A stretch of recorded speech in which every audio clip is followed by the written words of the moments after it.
바울은요 이제 자기가 이제 죽음이 얼마 남지 않았다는 것을 직감했어요. 아, 이제 내가 육신적 죽음이 다가왔구나. 이제 얼마 남지 않았구나. 이런 그러함 속에 이 6절에서부터 8절을 고백하고 있거든요. 6절에 보면 이렇게 고백하죠. 전제와 같이 내가 벌써 부어지고 나의 떠날 시각이 가까웠도다. 이렇게 말합니다. 근데 이 표현이 참 재밌어요. 전제라는 것은요, 큰 대접에 들어있는 이 포도주거든요. 이 제사의 음식 위에다가 확 불사르기 전에 이 대접에 들어있는 포도주를 이 제단 밖에 넘치지 않도록 조심스럽게, 이 포도주가 팡팡 튀지 않도록 조심스럽게 조금씩 정성스럽게 붓는 것을 전제라고 해요. 그런데 표현이 재밌어요. 아직 많이 남아있을 줄 알았는데 벌써 다 부어졌다. 자신의 삶이 내가 하나님을 위해서 아직 많이 남아있을 줄 알았다. 그런데 내가 전제와 같이 벌써 다 부어졌다. 빈 그릇 남았구나. 이런 뜻이에요. 내가 전제와 같이 벌써 다 부어졌구나 라는 뜻이에요. 나도 모르는 시간에, 나도 모르는 사이에 나의 육신적 죽음이 이제 다가왔다. 어느샌지 모르게 그 대접 안에 있는 포도주가 이미 다 부어져서 빈 그릇만 있구나. 이렇게 참 멋있는 표현이죠. 전제와 같이 내가 벌써 부어졌다. 이렇게 말하면서 그 다음에 이제 얘기하는 게 나의 떠날 시각이 가까워왔다. 무슨 얘기냐면 자신의 쓰임은 그 전제의 포도주를 담는 대접이기 때문에 그거 이제 다 부었으니까 소용이 없는 거예요. 이건 이제 떠나는 거죠. 이 바울이 느끼고 있어요. 내가 이제 떠날 시간이 있구나. 6절은 이렇게 끝나는 겁니다. 이해가 되셨죠? 참 멋있는 표현이에요. 그러면서도 좀 서글픔이 아닌가. 그 벌써 부어졌다라는 말에 나는 아직 할 수 있을 것 같고 나는 아직 많이 남아있을 것으로 생각했는데 다 부어졌다. 아무것도 없구나. 떠나 시간이 왔다. 이렇게 말하는 거거든요. 참 멋있는 말이긴 한데 또 한편으로는 서글픈 그러한 말이죠. 사도행전 20장 22절 24절에 보면요, 이렇게 말하고 있어요. 바울이 바라보는 떠남에 대해서 보라, 이제 나는 심령의 매임을 받아 예루살렘으로 가는데 거기서 무슨 일을 만날지는 알지 못하노라. 이제 마지막 3차 전도 여행을 다 마치고 이제 예루살렘 입성을 앞두고 있는 거예요. 그런데 지금 이게 무슨 상황이냐면 바울이 예루살렘으로 간다고 전도 여행 3차 전도 여행을 마치고 갈 때 바울의 수많은 동역자들이 뭐라고 말했냐면 성령님이 나한테 어제 저녁에 나타나서 꿈으로 깨닫게 해주셨는데 바울, 네가 예루살렘에 가면 잡힌다. 너 붙들린다. 이렇게 경고를 했어요. 그런데 바울이 나도 알아요. 예루살렘에 가면 내가 붙들린다는 것 나도 알아요. 그러나 예루살렘에 가서 붙들리는 것이 하나님의 뜻이에요. 그리고 가는 길이에요 지금. 그러면서 이렇게 고백하는 거예요. 보라, 이제 나는 심령의 매임을 받아. 다 경고하는 중에도 내 심령이 붙들려 있어요. 누구한테 붙들려 있어요? 하나님한테 붙들려 있어요. 예루살렘으로 가는데 거기서 무슨 일을 만날는지는 알지 못하노라. 오직 성령이 각 성에서 내게 증거하여, 지나다니는 길에서 예루살렘까지 가는 데에 그 길에서 내게 증거하여 결박과 환난이 나를 기다린다 하시나. 그곳에 가면 잡혀서 너 고초당한다라는 거죠. 그런다 하시나 나의 달려갈 길과 주 예수께 받은 사명 곧 하나님의 은혜의 복음 증거하는 일을 마치려 하면은 나의 생명을 조금도 귀한 것으로 여기지 아니하노라. 이렇게 고백한 적이 있어요. 거기서 잡히는 것, 이미 예견된 고통, 예견된 고난, 이제 잡혀서 죽음을 향해 가는 그 예견된 길인데 내 심령이 매여 잡혀 그 길이 그 잡히는 그 고난으로 가는 그 예루살렘으로 가서 당하는 그 고난이 내 임무고 사명이고 이 길을 아름답게 마치는 것이다 라고 말하는 거예요. 그래서 자발적으로 고난 가운데 가는데 이것이 하나님의 뜻이기 때문에 이 하나님의 뜻을 이루려면 무엇이 따라오냐? 내 생명을 조금도 아끼지 않아야 된다라는 걸 나는 안다. 그래서 나는 조금도 아끼지 않고 그 길로 예루살렘으로 간다. 그리고 그 말처럼 지금 예루살렘에서 잡혀서 로마로 압송되어 감옥에 들어가 있는 거예요. 그리고 이제 느끼는 겁니다. 이제 끝이 났구나 이렇게 느끼는 거예요. 그러면서 이제 바울이 디모데에게 부탁하는 일이 있어요. 그게 7절이에요. 나는 선한 싸움을 싸우고 나의 달려갈 길을 마치고 믿음을 지켰으니 이렇게 말해요. 바울은 여기서 계속 1인칭을 사용합니다. 나는 이라고 말해요. 나. 이 말은 둘이 지금 대화하고 있는 거예요. 바울과 디모데 둘이 있는데 바울이 이러는 거예요. 이제 내가 벌써 전쟁과 같이 부어지고 나의 떠날 날이 가까웠다. 그러면 디모데가 집중을 하겠죠. 이게 글이라면 눈에 힘이 갑자기 딱 들어가는 일이에요. 이게 무슨 말이지? 그런데 거기서 계속 이 바울이 뭐라 그러냐면 나는 이라고 말해요. 나는. 이 얘기는 뭐예요? 너도 라는 얘기예요. 둘이 얘기하고 있는데 나의 떠날 날이 가까웠다. 이러면서 나는 이라고 말하는 건 너도 라는 얘기예요. 나는 이렇게 그러면 그 말은 너도 이렇게 이제 그 말이거든요. 그러면서 뭐라 그러냐?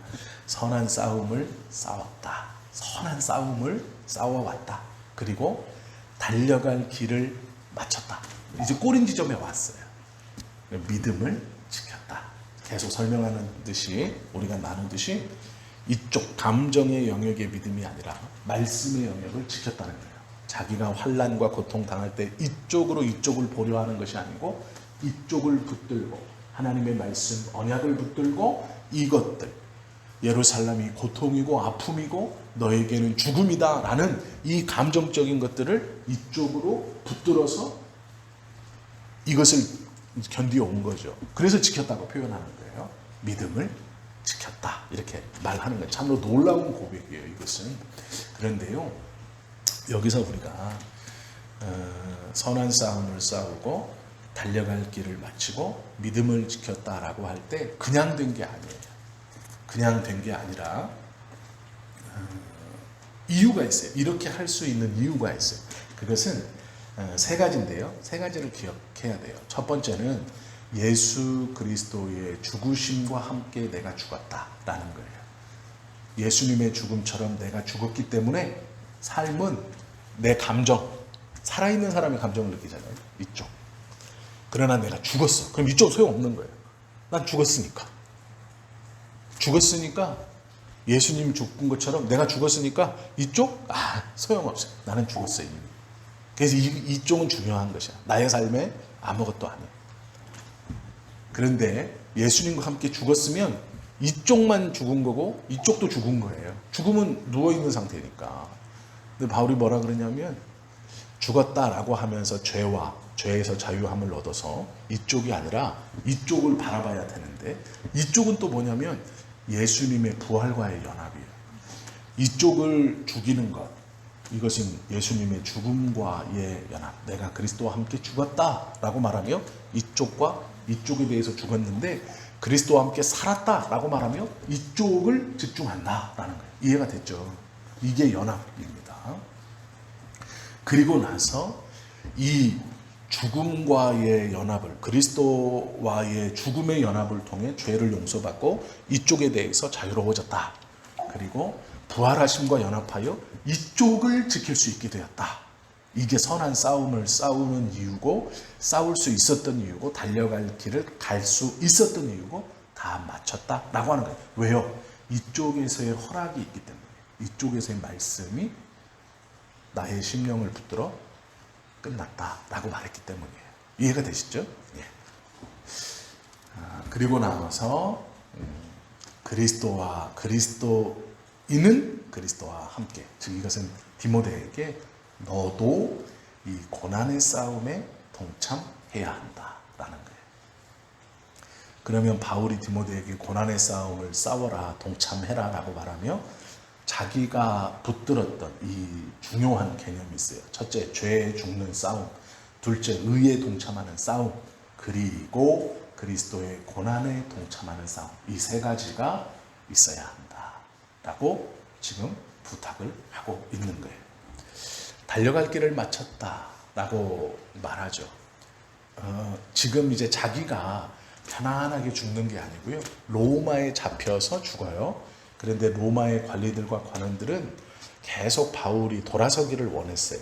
이걸 부인하기를. 그러나 바울이 이제 믿음을 지킨 것이죠. 그 신문에 대해서. 그리고 나서 바울은 자신에 대해 순교자적 이 마지막을 꿈꾸고 있어요. 순교자적. 그럴 수밖에 없죠. 로마에 잡혀서 지금 감옥에서 이제 생을 마감하게 되는 거니까. 그러면서 바울은 오히려 나의 마지막이 이래서 너무 기쁘다 이렇게 말하고 있어요. 바울의 생애가 얼마나 하나님 앞에서 값지고 보배로운 생애였는가. 그는 자신의 삶을 돌아보면서 믿음을 지켰다. 선한 싸움을 다 싸웠다. 달려갈 길을 다 달려왔다. 놀라운 고백. 후회 없다. 이런 말이에요. 내가 다 했다. 이제 그러면 아버지이자 스승인 바울이 디모데를 놓고 나는 다 했다. 그럼 이제 이거 누가 하라는 얘기예요? 네가 바톤 넘겨받는 거예요. 네가 해라. 그리스도의 고난에 네가 동참해라. 나는 내 목숨 다 했다. 이거죠. 너다 이제. 이렇게 하시는 말씀이에요. 바울이 자신할 수 있었던 것이 뭐냐면요, 그 예수님께서 의로우신 심판장이 되어서 내게 그날의 의의 면류관을 주실 것이다 라고 자신하고 있어요. 그리고 이것은 나뿐 아니라 디모데야, 사모하는 모든 자에게 주신다. 그러면 이제 너도 사모하고 달려가라. 그리고 이 말씀을 읽는 우리들도 의의 면류관을 사모하고 달려가라. 이렇게 권면하는 거예요. 참 멋진 마무리죠. 이 간단한 세 절에서 바울이 신앙적으로 하나님 앞에 어떠한 믿음의 고백을 드리고 있는가, 그것을 우리가 볼 수 있죠. 참 멋있고 또 돌아볼수록 참 가슴 뭉클한 그런 고백이에요. 자신의 삶을 돌아보면서 의의 면류관에 예비되었는데 그 의의 면류관에 예비됨은 자신이 무엇을 했다는 걸 내세운 게 아니에요. 나로 그렇게 이끌어 오신 예수님이 심판장이기 때문에 면류관을 받는다. 이런 말이에요. 그러니까 내가 무엇을 해서 의의 면류관이다 아니고요, 그 예수님이 심판장이기 때문에 나한테 면류관을 주신다. 권세가 예수님께 있고 그 권세 있는 예수님이 심판장이기 때문에 나에게 면류관을 주실 거다. 사모하자 이렇게 말하고 있는 거거든요. 참 귀하고 복된 얘기죠. 우리도 얼마만큼 이렇게 하나님께서 우리에게 부어주시는 일들이 있어요. 믿음으로 살아가게 하시는 일들이 있죠. 믿음으로 걸어가야 하는 선한 싸움이 있고 달려갈 길이 있고, 또 우리도 이 전제로 우리도 모르는 사이에 조심스럽게 하나님 앞에 부어지고 있는 삶을 사는 거예요. 어느 날 돌아보니 벌써 부어졌네. 이 고백이 어느 순간 우리에게도 이제 일어날 겁니다. 그때 우리는 어떠한 모습으로 고백되어질 것인가. 마지막이 그날을 위해서 사모하는 마음으로 재판장이신 예수님이, 그 재판의 날에 재판장으로 오시는 그 예수님이 원하시는 바를 잘 지키고 또 우리의 삶에 펼치며 살아가야 한다라는 것이죠. 이 권면이 참 많은 도전도 되지만 위로도 되고 감사한 그러한 말씀입니다. 오늘 말씀을 좀 기억하시고 바울의 이 귀한 고백이 마지막 우리의 고백이 되기를 또 원하고 동일한 고백을 드릴 수 있는 삶을 살아가실 수 있기를 예수님의 이름으로 축원합니다. 기도하겠습니다.